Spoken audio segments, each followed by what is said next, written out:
북한이 남북 연결도로를 폭파시키는 등 연일 한반도 긴장을 끌어올리고 있죠. 이 국면을 거친 입을 내세워서 끌고 가는 사람이 있습니다. 바로 김정은의 여동생 김여정입니다. 김정은의 딸 김주의 등장 이후에 존재감이 떨어지는가 싶더니 요즘 다시 등판해서 막말을 있는 대로 쏟아내고 있습니다. 얼마 전 평양 무인기 사건을 두고 한국 군부 깡패들 도발자들은 혹독한 대가를 치를 것이라고 협박을 하더니요. 오늘은 대한민국 것들은 참으로 기괴망측한 족속들이다 이렇게 비난을 퍼부었습니다. 몰랐던 이야기 더해선 남북관계 긴장 고조에 앞장서고 있는 김여정의 입지를 한번 분석해 보겠습니다. 지식이 충전될 때마다 이 지식 배터리에 불이 한 칸씩 들어오게 됩니다. 지식 충전 지금 시작합니다.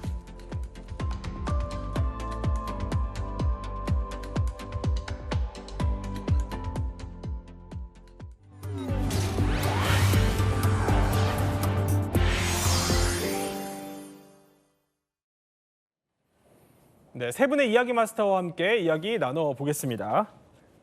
사진이 하나 뜨는군요. 김 전 보좌관. 보면은 저 동그라미 안에 저기 김주애와 김여정이 있는 것 같은데. 네, 그렇습니다. 김여정이 허리를 숙이고 어디론가 안내를 하는 모습이 상당히 예우를 갖추는 것 같네요. 네, 저 사진은 올해 그러니까 2024년 8월 4일에 공개된 사진이고요.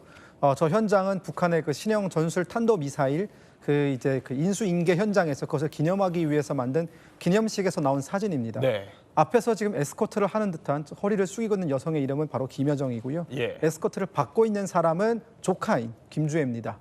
저 사진이 의미하는 바는요.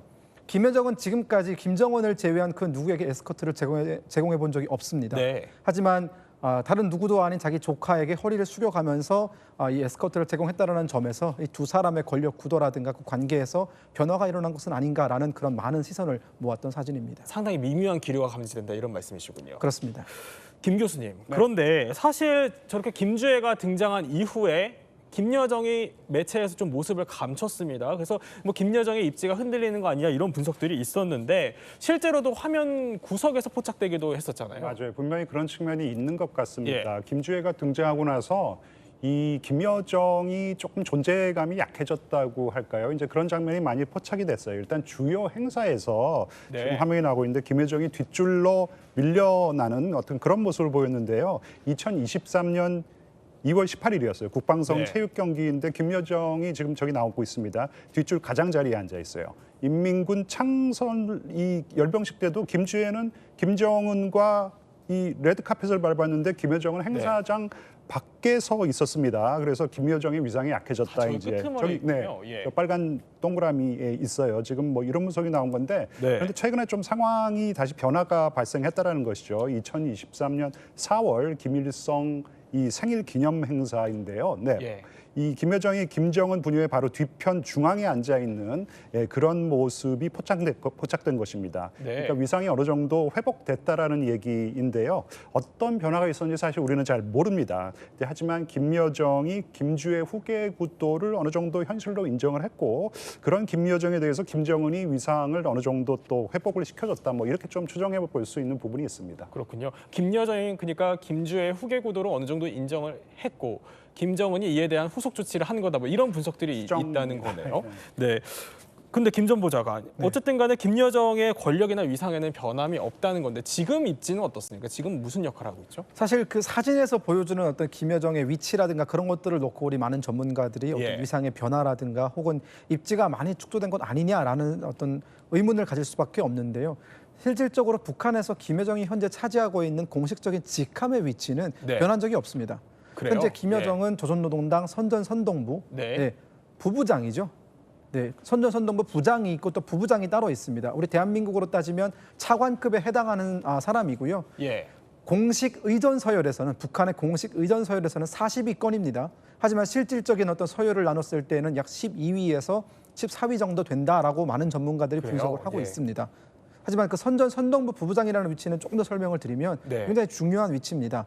말 그대로 선전선동이 들어가지 않습니까? 이 선전선동은 사회주의 국가에서는 가장 중요한 직책이라고 볼 수 있고요.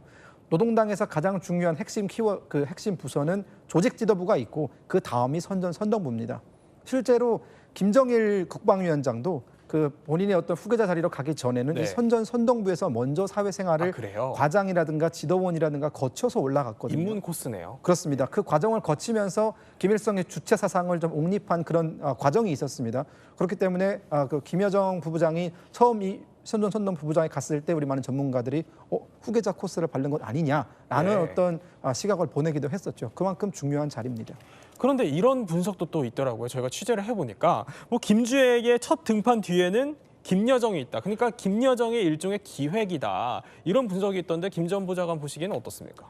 저는 반은 맞고 반은 틀리지 않을까라는 생각이 좀 있습니다. 네. 어쨌든 선동부라는 위치에 있기 때문에 본인이 뭐 싫다 할지라도 그 임무는 뭐 당에서 하라면 해야죠. 네. 하지만 우리가 권력 구도를 놓고 봤을 때 김여정이, 그러니까 김주애가 등장하기 이전에 김여정이 누려왔던 그 여러 가지 북한 내부에서의 뭐 이인자설이라든가 혹은 예. 여러 가지 후광이라든가 그런 것들을 비교했을 때 말씀하신 것처럼 김주애가 등장하고 나서는 김여정은 다소 그 중심에서 밀려난 면이 좀 없지 않아 있단 말이죠.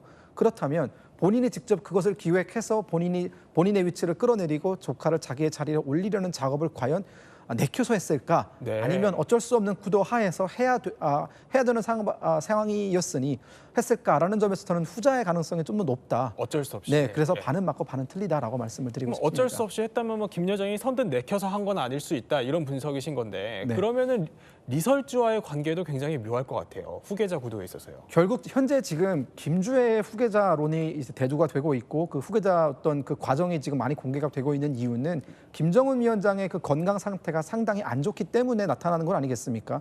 만약 김정은 위원장이 건강이 매우 좋다면 이런 네. 이런 후계자에 대해서는 아직 논의가 나오지 않았겠죠. 하지만 그만큼 김정은 위원장의 건강 상태가 안 좋다 보니까 네. 그 후계자에 대해서는 이제는 주변에서 다들 신경을 쓰고 있는 분위기고요. 말씀하신 것처럼 가장 큰 신경을 쓸 사람은 아무래도 리설주일 가능성이 높습니다. 왜 그렇죠? 왜냐하면 김정은이 만약 조금이라도 이른 나이에 사망을 하게 될 경우 네. 권력의 공백이 발생합니다. 하지만 그 김주애는 지금까지는 10대 아닙니까? 네. 그러다 보니까 10대의 자리에서 바로 어떤 후계자 자리 혹은 북한을 이끌어 나갈 수 있는 그 지도자급의 위치에 올라가는 것은 물리적으로도 불가능하고요. 네. 정서적으로도 불가능합니다.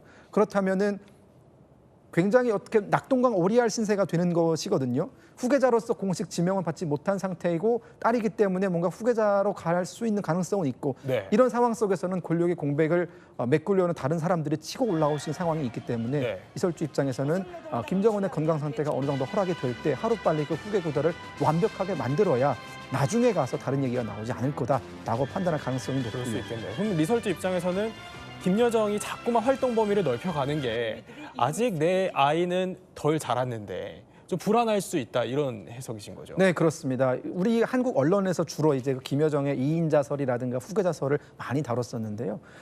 한국 언론은 우리만 보는 것이 아니라 북한도 언론을 보고 있단 말이죠. 그러면 사실 아닌 것도 계속 맞다고 10번, 100번 얘기하면 그렇게 들리듯이 네. 이 김여정 후계자론인데 처음에는 아닐 거야라고 생각을 할 수는 있겠지만 혹시 그럴 수도 있는 것 아닌가라는 의심을 할 수밖에 없는 구조이고요. 특히나 김여정이 지금 선전선동부 부부장이지만 네. 맡았던 역할이라든가 뭐 여러 가지 발언이라든가 이런 것들을 보면은요. 김정은을 옆에서 바로 수행한다든가 옆에서 정말 비서실장급 이상으로서 수행한다든가 아니면 2018년 내려왔을 때에는 당시 그 나이가 정말 많았던 그 북한의 그 누구죠? 그 최고인민회 의장이 자리를 양보해주는 그 그림까지 연출하면서 마치 우리가 봤을 때는 저렇게 나이가 많은 사람도 양보해줄 정도로 후계자 자리가 어느 정도 공고화된 건 아닌가라는 인상을 주기가 너무 충분했고 그렇기 때문에 그런 어떤 여러 가지 김여정의 부상에 대해서 혹은 김여정의 활약에 대해서 불안해할 사람들은 분명히 있고 그 첫 번째 타자는 아마 이설주일 것이다라고 저는 보고 있습니다. 네, 내부 얘기를 굉장히 상세하게 해주셨는데 임평론가님 그런데 사실 김여정을 2인자 자리에 앉혔다 어떻게 보면 스포트라이트를 받게 했다라는 건 김정은의 판단 아니겠습니까? 그렇죠. 사실 이 김주애로의 권력 이양 가능성 네. 그리고 이제 이게 뭐 빠르든 나중 일이든 간에 그 다음에 이제 후계 구도 전반적으로 이 가능성을 이야기를 할 때는 우리가 이제 그 김여정과의 그러니까는 김정은과 김여정과의 특수관계를 우리가 잘 봐야 됩니다. 네. 이 둘의 관계는 김정은 위원장이 1984년생, 그 다음에 김여정 부부장이 1988년생. 그러니까 4살 차이란 말이죠. 그 4살 차이고 그러니까 가까웠기도 했었고 또 둘이 같이 스위스에서 짧지만 한 5, 6년 유학 생활을 했었죠. 네. 그러니까는 그 윗 큰 형인 그러니까 김정철과는 그러니까 학교 다니는 것도 좀 약간 차이가 있습니다. 나이도 살짝 차이가 있지만 김정철이 김정은보다 이제 3살 정도가 많고 그런데 이제 김정은 위원장, 김여정 부부장이 같이 이제 그 동시대에 학교를 다녔다는 것. 그다음에 한국으로 죄송합니다. 북한으로 돌아온 다음에 그 얼마 후에 어머니가 이제 사망을 했죠. 2004년에 어머니가 사망을 했습니다. 네. 그게 이제 그때 나이가 굉장히 젊을 나이거든요. 그런데 20대 초반 에 이제 어머니가 사망을 했고 그리고 나서 우리가 잘 알고 있듯이 2011년에 김정일 국방위원장이 사망을 했습니다. 그러니까 어머니, 아버지가 모두 사망한 상태에서 둘이 20대를 보내는 것이죠. 그 상태에서 이 끈끈한 유대가. 그렇죠. 내부뿐만 아니라 전 세계적인 시선이 모두 이 사람에게 집중이 됩니다. 그랬을 때 이 절대 권력 앞에서의 절대 고독 이걸 우리가 이제 한번 생각을 해봐야 되거든요. 그랬을 때 둘의 끈끈한 관계 이거를 우리가 생각을 해본다면은 후계 구도에서 결코 어떤 경쟁 관계, 어떤 알력 관계라기보다는 또 다른 가능성도 있다는 것. 그러니까는 후계 구도에서 어떻게 보면은 그 혹시 만약에 빨리 바뀔 수도 있는 어떤 이런 상황이 온다면은 그 믿을 수 있는 김정은 위원장 입장에서 믿을 수 있는 유일한 사람은 동생 김여정이다. 네. 이 측면도 봐야 된다는 것이죠. 네, 그래서 믿고 기용했다 이런 분석이신 건데 김 교수님 스위스 유학 언뜻 말씀은 해주셨지만 네. 이 유학 시절 함께 보내면서도 남다른 서로 간의 애정이랄까요? 그런 게 있을 것 같습니다. 그렇죠. 유학 생활을 하면서 이 같이 생활을 했다라는 것 아니겠어요? 공립학교를 둘 다 다녔는데 다른 공립학교를 다녔습니다. 하지만 같이 살고 생활을 같이 했다라는 것이에요. 물론 이제 이 김여정 같은 경우에는 김정은보다 4살 어리기 때문에 네. 훨씬 더 조금 수월하게 유학 생활에 적응할 수 있었다. 뭐 이제 이렇게 추정해 볼 수도 있는데 어쨌든 김정은과 이 김여정 남매가 같이 생활을 했다라는 것은 이 기간 동안 서로에 대한 신뢰와 유대가 이제 두터워졌을 가능성이 있다라는 것이고 김정은이 이 김여정에게 이제 많은 권한을 이양을 했다고 볼 수가 있는데 그러한 어떤 시도 역시 이때 맺어진 어떤 그런 유대적인 관계, 신뢰 관계에 바탕을 두고 있다. 뭐 그렇게 추정해 볼 수 있을 것 같습니다. 임평론가님, 그럼 네. 김여정은 북한 정치에 언제 발을 좀 들이게 된 건가요? 시작이 어떻죠? 그렇죠. 그러니까 김정일 국방위원장 전 예. 이제 위원장이 이제 사망하기 전에도 후계 구도가 이렇게 흘러갈 때 그 어느 정도의 준비 기간은 있었죠. 그런데 이제 갑자기 사망을 하고 나서 그 뒤로 이제 2011년에 사망을 하지 않았습니까? 겨울에. 그리고 나서 정식으로 그 국방위원장 제1위원장으로 김정은 위원장이 이제 결정이 됐고 그 뒤부터는 사실상 조금씩 거의 이제 그 제2인자 수순을 이렇게 밟았다고 할 수가 있는 것이고요. 사실 우리가 그 잘 알고 있듯이 2018년에 평창 동계올림픽 열리지 않았습니까? 네. 그때 북한 대표로 우리 한국에 왔었죠. 그때 사실상의 김정은의 책사 역할로 왔다는 것. 그러니까 사실상 김정은의 대변인이자 제2인자이자 어떻게 보면 가장 중요한 위치를 가지고 있는 그 자리까지 오르는 데까지 조금 전에도 우리 말씀 나눴습니다마는 그러니까는 그 노동당의 중앙위원회 그 안에서의 가장 핵심적인 부서에서 부부장을 했다는 것. 그것을 이제 2014년에 거쳤고 이런 과정이 조금씩 이제 그 권력의 중심으로 들어왔었다 이렇게 봐야 되는 것이죠. 김 전 부장. 그런데 사실 가장 기억에 남는 거는 김정은이 이제 본격적으로 집권을 하기 전에 장성택 처형이 일어났었잖아요. 네, 그렇습니다. 이게 김여정의 등판이랑은 어떤 시점적으로는 어떤 연관이 있나요? 장성택의 숙청은 2013년 말에 이루어졌다고 우리가 되게 보고 있습니다. 예.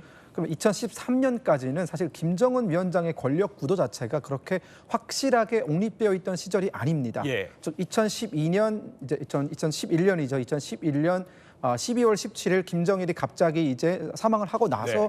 갑작스럽게 어찌 보면 준비가 되어 있지 않은 상태에서 김정은 위원장이 이제 본격적으로 리더로서 등장을 하게 된 것이거든요. 그 과정 속에서 사실 김정은의 후견인 역할 혹은 여러 가지로 길라잡이 역할을 해줘야 되는 장성택에 대해서 예. 아주 초창기 때부터 김정은과 장성택 사이에는 갈등 관계가 발생할 수밖에 없겠다라는 신호들이 많이 포착이 됐었고요. 결국 결국에 가서 장성택을 쳐낸 것이 2013년이고 아까 방금 평론가님께서 말씀해 주신 것처럼 김여정의 등장 시기가 2014년이거든요. 네. 결국 이 장성택 북한식 표현을 쓴다면 장성택 무리들을 다 쳐낸 다음에 비로소 조금씩의 그 공백들을 채우기 위해서 김정은은 그때야 비로소 본인이 믿는 사람들을 쓰기 시작했다.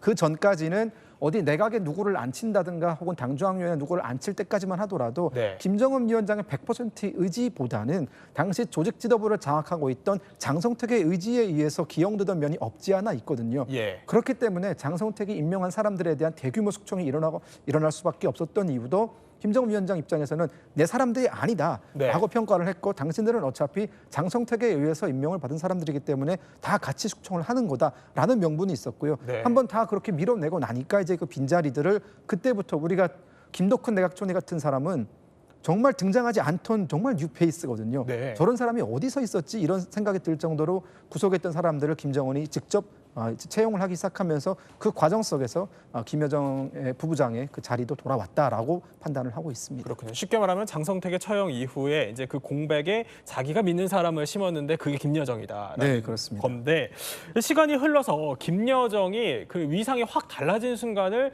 느낄 수 있었던 대표적인 순간이 있습니다. 계속 말씀을 해주셨는데 한번 영상 보고 오시죠.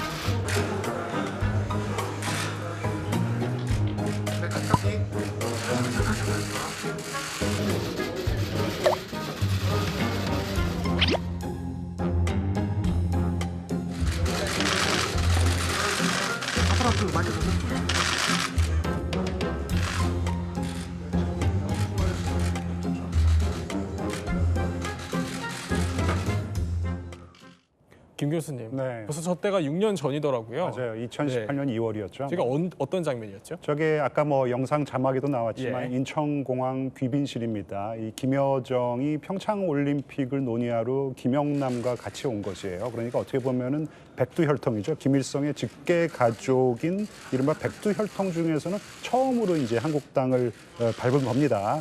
이 김영남이 국가 수반이었어요. 네. 그래서 이제 김여정이 상석을 권하는 모습이었고요. 그런데 김영남이 백두혈통이기 때문에 아마 김여정 보고 이제 상석에 앉으라고 했고 이제 서로 상석을 양보하는 모습이었는데 어쨌든 저때 이 김여정의 위성이라는 것이 만천하에 드러났고요. 네. 그리고 김여정이 영상에도 나오고 있는데 시종일관 굉장히 미소를 보이면서 여유로운 모습을 보였다는 그렇네요. 거. 예. 그것 또한 어떻게 보면은 이제 김여정의 위상을 알리는 어떤 그런 장면이었다고 볼 수 있을 것 같습니다.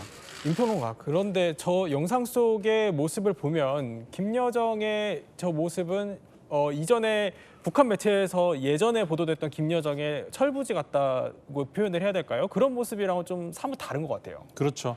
그러니까 조금 전에도 말씀드린 것처럼 2011년부터 조금 전에 우리가 봤던 영상 저게 2018년 2월 아닙니까? 네. 그 사이에 이르는 동안에 상당한 그리고 이제 한 인간의 그 20대 나이를 보더라도 그 사이에 이제 많은 그 변화가 있을 수 있는 나이죠. 네. 그리고 이제 권력 그 구조를 보더라도 마찬가지고 그러니까는 그 사이에 김여정 그 부부장의 어떤 그 정치적인 위상이라든가 그 다음에 어떤 그 경험이라든가 이런 것들이 많이 변할 수밖에 없죠.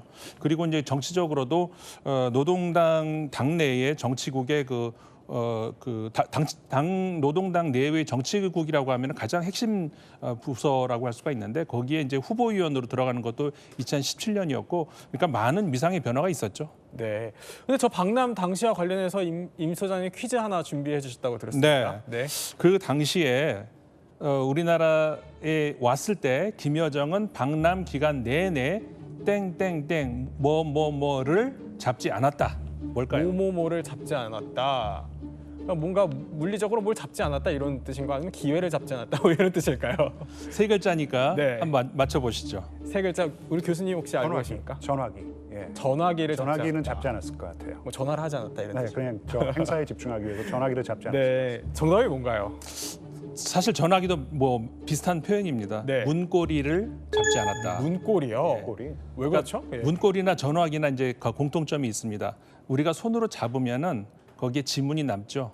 그렇죠. 그러니까는 예. 전혀 이 남쪽에 와서 자신의 지문을 남기지 않기 위한 네. 그런 모든 대책들이 있었다는 것이죠. 왜 그렇죠? 사실 그 뭐 어느 나라나 이 정상이 다른 나라에 갔을 때 네. 그 국가 수반의 어떤 생체의 어떤 그 정보라든가 이런 것들은 남기기를 꺼려합니다. 그래서 굉장히 조심을 하는데 하물며 북한 같은 경우에는 더더욱 그렇죠. 그렇기 때문에 김정은 위원장 경우에도 그 우리가 이제 기억하시겠습니다만 담뱃재 하나마저도 흘리지 않고 네. 옆에서 김여정 위원장이 재떨이로 받쳐서 그걸 그대로 가져가는 그런 모습 우리가 이제 TV에서도 봤는데 김여정 위원장 부부장 마찬가지였습니다. 이 한국에 와서 이 지문이라든가 이런 걸 전혀 남기지 않게 하기 위해서 문고리, 전화기 모든 네. 것을 자기 손으로 만지는 일을 절대로 하지 않았고요. 그래요? 머리카락 빠지는 거 이런 것마저도 다 조심하게 하기 위해서 이제 예를 들어서 이제 호텔에서 이제 묵고 나오게 되면은 네. 거기에 남아 있는 모든 흔적 같은 것들을 전부 다 치우는, 물론 본인이 치우지 않았죠. 이제 보좌관들이 네. 다 치우는 그런 아주 완벽한 과정을 보여줬었거든요. 그런 한마디로 말해서 자신의 정보를 남기지 않았다 이것이죠. 김 전 보자 저렇게 철두철미한 모습을 보여줬으면 당시 뭐 김정은으로서는 뿌듯했을 것 같습니다. 믿고 쓸 수 있는 사람이다 이렇게 판단했을까요? 네, 그렇습니다. 이 김여정 부부장의 직함이 좀 반복적으로 말씀을 드리지만 선전선동부 부부장이지 않습니까? 네. 하지만 본이 그 김여정 부부장이 해왔던 역할이라든가 여러 가지 활동 범위를 보면은 선전선동부 부부장의 범위와 역할을 넘어서는 즉 서열이 파괴되는 것들을 많이 보여줬단 말이죠. 그런 것들은 김정은 위원장의 어떤 허락이라든가 이런 뭐 그런 것들이 없으면 전혀 불가능한 일이고요. 네. 결국 여러 가지를 우리가 파악을 해볼 수가 있는데요. 두 가지가 있습니다. 첫 번째는 현재 김정은 위원장 주변에 김정은 위원장이 100% 믿고 신뢰할 수 있는 사람이 김여정뿐이다라는 네. 것을 우리가 알 수 있는 것입니다. 결국 김여정만 내가 믿을 수 있고 100% 신뢰할 수 있기 때문에 여기도 쓰고 저기도 쓰고 이렇게 땜빵 역할들을 정말 많이 하는 측면이 있고요. 그리고 말씀하신 것처럼 김여정 부부장과 김정은 위원장을 우리가 조금 비교를 했을 때 오빠보다는 동생이 조금 더 철두철미한 모습을 보이고 있습니다.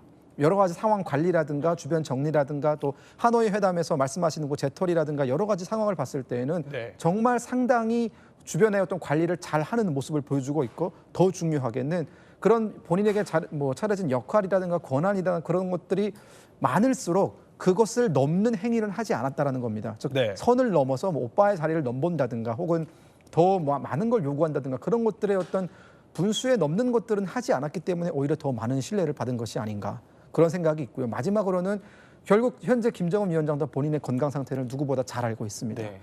본인이 언제 죽을지 모르는 그런 불안한 상황에서 믿을 수 있는 건 결국 가족밖에 없지 않겠습니까? 건강 상태가 어떤가요? 뭐 우리가 대충 육안으로도 확인할 수 있는 것은 김정은 위원장이 집권한 게 2012년 초창기인데 그때 몸무게가 90kg대 중후반으로 우리가 파악을 하고 있습니다. 이제 딱 12년 정도가 흘렀는데요. 네. 지금 우리 국가정보원의 그 정보 보고에 따르면 김정은 위원장의 현재 체중은 140kg 중후반대를 왔다 갔다 하고 있습니다. 그래요? 50kg가 더 찐 거네요. 그렇죠. 그렇다면 그것은 사실 의학적으로 조금만 상식을 가지고 있는 사람이라도 네. 분명히 여러 가지 면에서 문제가 있을 거다라고 파악을 할 수 있는 면이죠. 어쨌든 간에 지금까지 저희 이야기를 종합을 해보면 뭐 김여정 잠깐 사라진 것 같긴 했지만 뭐 위상에는 큰 변화가 없고 또 남매 간의 우애라고 할까요? 신뢰도 여전한 것 같기는 합니다. 그런데 그러면 이 남북 긴장 관계 국면에서 김여정이 재등판을 해서 이렇게 거친 입을 쏟아내고 있는 거는 어쨌든 간에 김정은의 유일한 카드이기 때문이다. 이렇게 해석을 해볼 수도 있나요? 네, 저는 그런 해석이 가능하다고 보고요. 현재 김여정 부부장이 남북 관계에 개입을 해서 어떤 네. 본인의 메시지라든가 활동을 해온 게 꽤 이제는 시간이 흘렀습니다. 2018년부터 시작을 해서 지금 2024년이니까 약 6년 가까이 이 파트에서 본인의 역할을 수행하고 있는 것이고요. 다시 말씀드리지만 이 파트는 선전선동부의 역할이 아닙니다. 사실 이것은 통일전선부의 역할이죠. 그렇죠. 하지만 그 통일전선부가 올해 초 김정은 위원장이 이제 통일을 하지 않겠다. 남한과 북한은 적대적인 두 국가로 가겠다라고 선언을 하면서 그 부서 자체가 아예 없어지고 당중앙위원회 19구로 축소돼서 들어갔거든요. 그렇기 때문에 더더군다나 축소된 마당에 이 역할을 해줄 수 있는 사람은 예전부터 대남 관련 메시지를 꾸준히 내오고 또 김여정 부부장이 메시지를 내면 네. 한국 언론이 또 그것을 굉장히 비중 있게 조명을 해줬거든요. 그렇죠. 네네. 그렇기 때문에 실효성이 상당히 있다. 북한 입장에서는 그렇게 파악을 했을 것이고 이런 중요한 메시지를 김여정 부부장의 입을 통해서 전달하는 것이 남한의 언론을 흔들 수 있고 남한의 어떤 남남 갈등을 일으킬 수 있는 좋은 요소다라고 파악을 한 것이죠. 그만큼 한국 언론이 주목해주고 또 대서특필을 해주는 사람이 김여정이기 때문에 그래서 김여정을 기용하는 거다 이런 해석도 있네요. 예, 그렇습니다. 왜냐하면 통일전선부에서 근무하던 많은 사람들이 이제는 좀 네. 사라졌거나 본인의 역할을 잃어버렸기 때문에 우리가 지금 현재 뭐 김영철이라든가 과거에 뭐 리선권이라든가 이렇게 남북관계에서 역할을 수행했던 사람들의 이름을 찾아보기가 상당히 어렵지 않습니까? 네. 그만큼 이제 남아있는 카드가 결국 김여정뿐이다라는 거죠. 그렇군요. 임 소장님, 이쯤에서 관련한 퀴즈가 하나 준비됐다고요? 네, 지금 네. 김 전 보좌관님 말씀에서 이제 힌트가 많이 있을 수 있습니다. 김여정에게 땡땡이 있었다면 후계자가 될 수 있었다. 땡땡이 있었다면 후계자가 될 수 있었다. 뭘까요? 땡땡 두 글자인 것 같은데 뭐 용기가 네, 두 글자 있었다면? 뭘까요? 사실 이게 네. 한국에서 흔히 우리가 쓰는 말로는 세 글자일 수도 있습니다. 아 그래요? 네, 그런데 이제 처음에 우리가 알려지게 된 것은 두 글자인데 네. 자주 쓰는 표현은 아닌데 어쨌든 두 글자입니다. 뭘까요? 김 전 보장 알고 계십니까? 전혀 감이 안 잡히는데요. 김여정에게 아들이 있었다면? 아들이 아닙니다. 있었다. 정답은 뭔가요? 정답은 코털입니다. 코털이요. 예. 그러니까 우리가 흔히 제가 아까 세 글자일 수도 있다는 말씀드렸잖아요. 저 표현이 어디서 나오냐면 과거에 우리 정부의 고위 관계자가 그 김정은 위원장이 이렇게 김정일 네, 위원장이 아버지가? 이렇게 얘기를 예. 했다는 것을 전해 들었다라고 하면서 얘기를 한 것이거든요. 네. 그러니까는 이게 뭐냐면 코수염입니다. 사실은 우리가 흔히 하는 말로는 네네. 이게 코털 하면 코 안에 있는 건데 이제 북한에서도 사실 그렇거든요. 근데 이제 특이한 표현이었는데 그러니까 김여정에게 코수염이 있다면은 후계 구도가 달라졌을 것이다. 다시 말해서 그만큼 믿을 만하다, 똑똑하다, 내가 믿을 수 있는 딸이다. 이제 이렇게 판단을 했다는 것이죠. 네. 아버지조차도 뭐 믿을 만하게 쓸만한 아이이다 이렇게 판단을 한 건데 그러면 김 교수님 김여정 본인은 권력 욕심이 어떤가요? 이 일본 기자가 쓴 책이 하나 있어요. 네. 김정은과 김여정이라는 책인데 이 책을 읽어보면은 김여정도 상당히 권력 의지가 강했다라는 것입니다. 본인도요. 네, 김정은이 죄송합니다. 이름이 자꾸 헷갈리는데 네. 김정일이 죽어갈 때 이 그 병상 옆에서 이런 말을 했다고 해요. 아빠 나도 정치하고 싶어.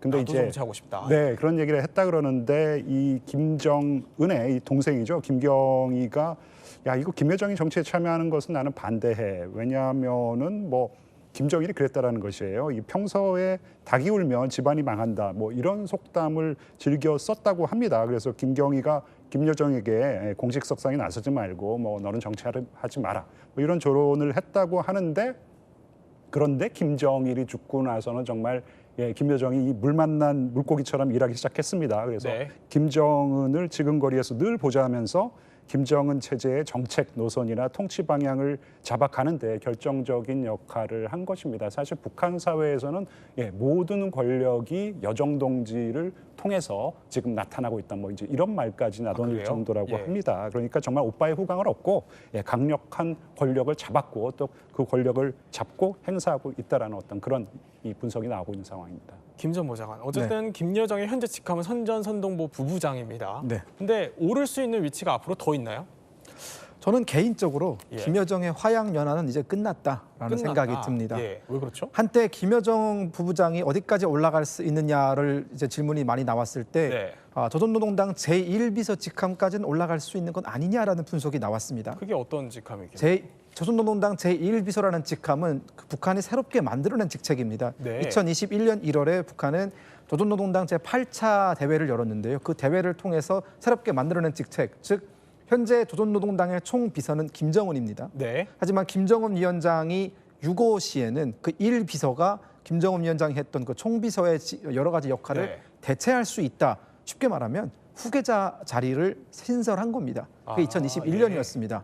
우리가 조금 시간을 되돌아가 생각을 해보면 2021년은 그 김주애가 등장하기 이전입니다. 네. 그렇기 때문에 김주애 존재에 대해서는 우리도 모르고 많은 전문가들이 모르고 있을 때라 당연히 저 자리는 김여정을 위한 자리가 되겠다라고 네. 생각을 했었습니다.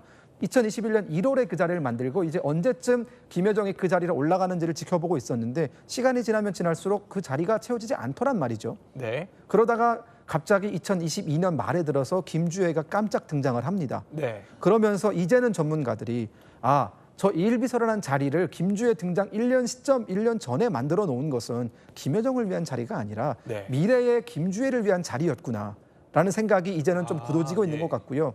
사실 초반까지만 하더라도 여성이 최고 지도자가 될 수 있느냐라는 질문을 네. 많은 분들께서 가지고 계셨고 저 역시 반신반의했지만 노동신문을 우리가 조금 계속 읽다 보면은 어느샌가 김주혜를 이제는 김정은과 같은 반열에 올려 세우고 김주혜를 칭하는 단어에 향도자라는 단어가 들어가기 시작했습니다. 네. 그 단어는 북한의 최고 지도자급들에게만 붙이는 단어였거든요. 그렇기 때문에 이제는 그 향도자가 김주혜를 칭하면 김여정이 올라갈 수 있는 자리는 없지 않겠습니까? 없다. 오히려 내려갈 수 있는 길만 남았다라고 저는 판단을 하고요. 앞으로 김정은 위원장에게 허락된 시간이 얼마나 남지는 모르겠습니다만 그 시간이 점점 다가올수록 김여정 부부장을 향한 어떤 견제라든가 압박 네. 혹은 물러났으면 하는 그런 여러 가지 시선에서의 그 조언들이 많아질 것이다라고 저는 생각합니다. 그런데 김여정 입장에서는 사실 본인과 비슷한 길을 걸어왔던 고모 김경이 신경 쓸 수밖에 없을 것 같아요. 네. 그러면은 지금 저 제1비서 자리는 공석이고 또 김주혜는 계속 크고 있는 상황에서 얼마 전이긴 합니다만 김여정이 쿠데타를 일으켰다 이런 설까지 돌았었잖아요. 네. 그럴 가능성이 여전히 존재할까요? 현재 북한 내부의 정치 상황을 우리가 예단하는 것은 상당히 어렵습니다. 너무나 우리가 모르는 여러 가지 변수가 작동을 하기 때문에 이 자리에서 옳다 그렇다라고 말씀드리긴 어렵지만 현재 오직 가능성 측면만 놓고 본다면 북한의 현 체제 내에서 쿠데타 가능성 혹은 쿠데타를 일으킬 수 있는 당위성과 네. 세력을 확보하고 있는 사람은 김여정이 유일할 겁니다. 아 그래요? 왜냐하면 이 김주혜가 즉 북한에서 여성이 최고 지도자가 될 수 있다라는 것은 어느 누구도 상상해 본 적 없는 사실이거든요. 네. 하지만 그것을 만약 김주혜가 깨고 여성도 최고 지도자가 될 수 있다라는 등식이 존재한다면 그 등식은 똑같이 김여정에게도 존재해야 되는 겁니다. 네. 김여정도 마찬가지로 나도 김정일의 딸이고 나도 그러면 권력을 승계할 수 있는 권한이라든가 혹은 김주혜보다 본인이 쌓아온 커리어라든가 여러 가지 면에서 업적이라든가 이런 것들이 많이 있기 때문에 내가 더 정당성이 있는 것 아니냐라고 네. 판단할 가능성이 있고요. 두 번째가 더 중요한 건데 북한 내부 핵심 엘리트들 입장에서는 김주혜에게로 권력이 넘어갔을 때 발생할 수 있는 여러 가지 권력 누수라든가 혼란이라든가 그런 것들이 두렵단 말이죠. 엘리트는 체제가 안정적으로 유지가 되어야 그 영향력을 유지할 수 있는 것이기 때문에 오히려 안정적인 김여정을 선택할 가능성이 높다라는 겁니다. 그렇군요. 그럼 김여정이 앞으로 더 올라갈 수 있을지 뭐 이 여부는 뭐 김주혜의 성장 과정을 지켜보면서 더 봐야 할 것 같습니다. 저희가 이제 코너를 마무리하기 전에 지식 충전이 잘 됐는지 앞서 나왔던 퀴즈를 한번 맞춰보면서 점검을 해보고 있거든요. 퀴즈 띄워주시죠. 네, 김여정 땡땡이 있었다면 후계자가 됐다. 임평론가님을 제외하고 두 분이 제가 하나 둘 셋 하면 맞춰주시면 됩니다. 하나 둘 셋. 코털. 네, 코털이 있었다면 후계자가 됐다. 네, 정답을 맞춰주셔서 지식 배터리가 80에서 100%로 완충됐습니다. 지금까지 이야기 마스터 세 분과 함께 김여정에 대해서 조목조목 살펴봤습니다. 저희는 60초 후에 뵙겠습니다.